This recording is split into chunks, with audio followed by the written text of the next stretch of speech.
Channel को subscribe करके video को लाइक शेयर करना ना भूलें। डिक्टेशन गति 80 शब्द प्रति मिनट स्टार्ट। अधिवेशन में उपस्थित सभा अध्यक्ष महोदय, हमारे यहाँ स्नातक के स्थान पर वैज्ञानिकों और तकनीकी विशेषज्ञों की आवश्यकता है। पहले अधिकतर ग्रामीण कुटीर उद्योगों से अपनी आजीविका चलाते थे। ब्रिटिश सरकार की कुटीर उद्योग विरोधी नीतियों के कारण देश में इनका पतन होता चला गया। स्वतंत्रता प्राप्ति के बाद भी इसके उत्थान के लिए कुछ विशेष प्रयास नहीं किए गए, जिसके दुष्परिणाम स्वरूप गांवों की अर्थव्यवस्था छिन्न भिन्न हो गई और ग्रामीण बेरोजगारी में वृद्धि हुई। औद्योगिकरण की मंद प्रक्रिया के कारण भी तेजी से बढ़ती जनसंख्या के लिए रोजगार उपलब्ध करवाना संभव नहीं हो सका। हमारा देश प्राकृतिक संसाधनों से संपन्न है, किंतु पूंजी एवं तकनीक के अभाव में हम इनका समुचित उपयोग नहीं कर पाते। भारत की बड़ी आबादी कृषि पर निर्भर है, किंतु कृषि के पिछड़ेपन के कारण इस क्षेत्र के लोगों को सालों भर रोजगार नहीं मिल पाता। बेरोजगारी के कई दुष्परिणाम होते हैं। बेरोजगारी के कारण निर्धनता में वृद्धि होती है तथा भूखमरी की समस्या उत्पन्न हो जाती है। बेरोजगारी के कारण मानसिक अशांति की स्थिति में लोगों के चोरी, डकैती, हिंसा, अपराध की ओर प्रवृत्त होने की पूरी संभावना रहती है। अपराध एवं हिंसा में हो रही वृद्धि का सबसे बड़ा कारण बेरोजगारी का लाभ उठाकर एक ओर जहां स्वार्थी राजनेता इनका दुरुपयोग करते हैं, वहीं दूसरी ओर धनिक वर्ग भी इनका शोषण करने से नहीं चूकते। ऐसी स्थिति में देश का राजनीतिक एवं सामाजिक वातावरण अत्यंत दूषित हो जाता है। जनसंख्या वृद्धि पर नियंत्रण कर शिक्षा प्रणाली में व्यापक सुधार करते हुए व्यावसायिक एवं व्यावहारिक शिक्षा पर जोर देकर कुटीर उद्योगों को बढ़ावा देकर एवं औद्योगिकरण द्वारा रोजगार के अधिक अवसर सृजित कर हम बेरोजगारी की समस्या का काफी हद तक समाधान कर सकते हैं। महात्मा गांधी ने भी कहा था, भारत जैसा विकासशील देश लघु एवं कुटीर उद्योगों की अनदेखी कर विकास नहीं कर सकता। ग्रामीण क्षेत्र के लिए अनेक रोजगारोन्मुख योजनाएं चलाए जाने के बावजूद बेरोजगारी की समस्या का पूर्ण समाधान नहीं हो रहा है। ऐसी स्थिति के कई कारण हैं।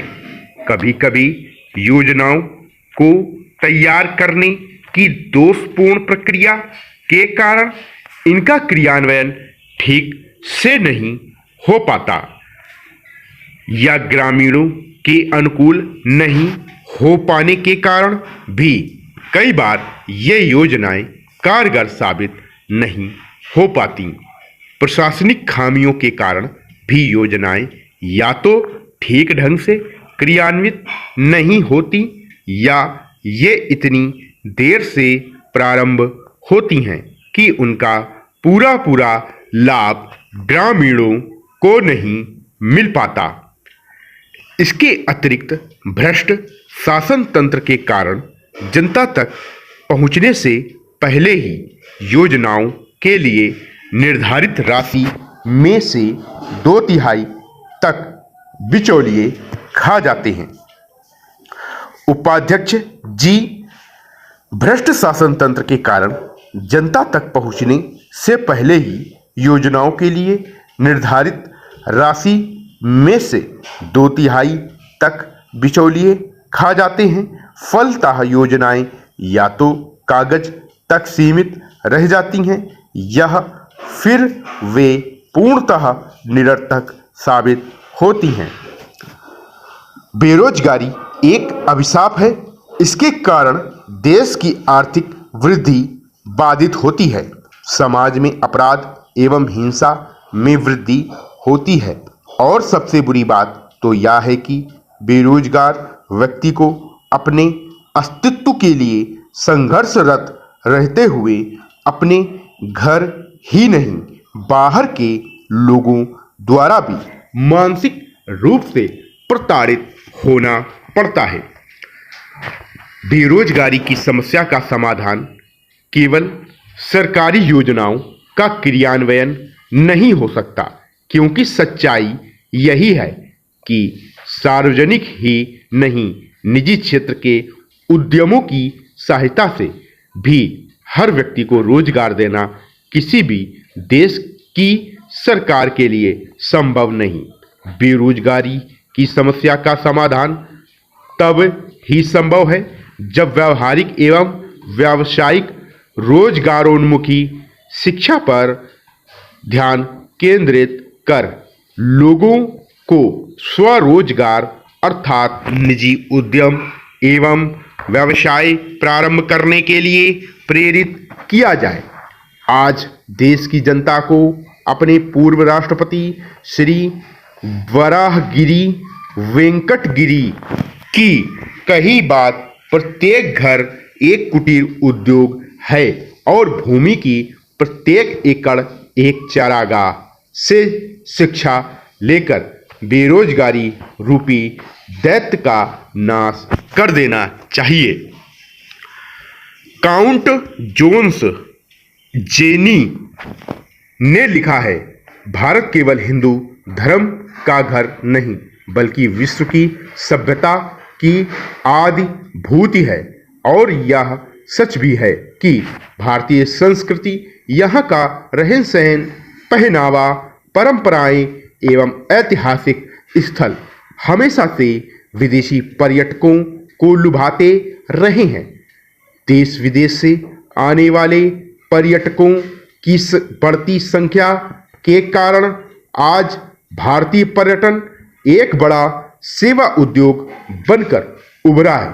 इसका योगदान सकल घरेलू उत्पाद में 7% एवं कुल रोजगार में 9% के आसपास है। भारत में हर वर्ष 50 लाख से अधिक विदेशी पर्यटक आते हैं तथा 50 लाख से अधिक घरेलू पर्यटक भी पर्यटन करते हैं। ताजमहल को देखने के लिए प्रति वर्ष 30 लाख से अधिक विदेशी पर्यटक भारत आते हैं।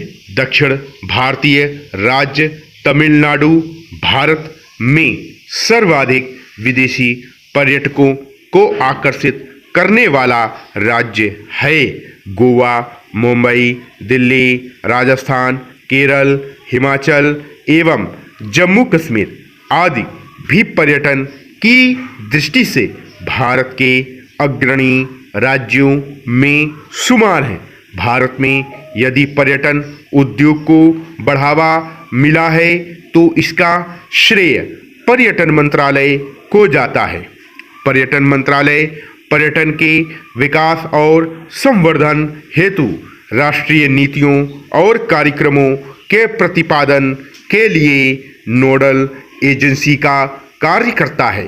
पर्यटन मंत्रालय भारतीय पर्यटन और यात्रा प्रबंधन संस्थान, राष्ट्रीय जल क्रीड़ा संस्थान, राष्ट्रीय होटल प्रबंधन एवं कैटरिंग टेक्नोलॉजी परिषद जैसे स्वायत्त संस्थानों का भी प्रभार वहन करता है। भारत पर्यटन विकास निगम पर्यटन मंत्रालय के नियंत्रणाधीन एकमात्र सार्वजनिक क्षेत्र का उपक्रम है। विराम।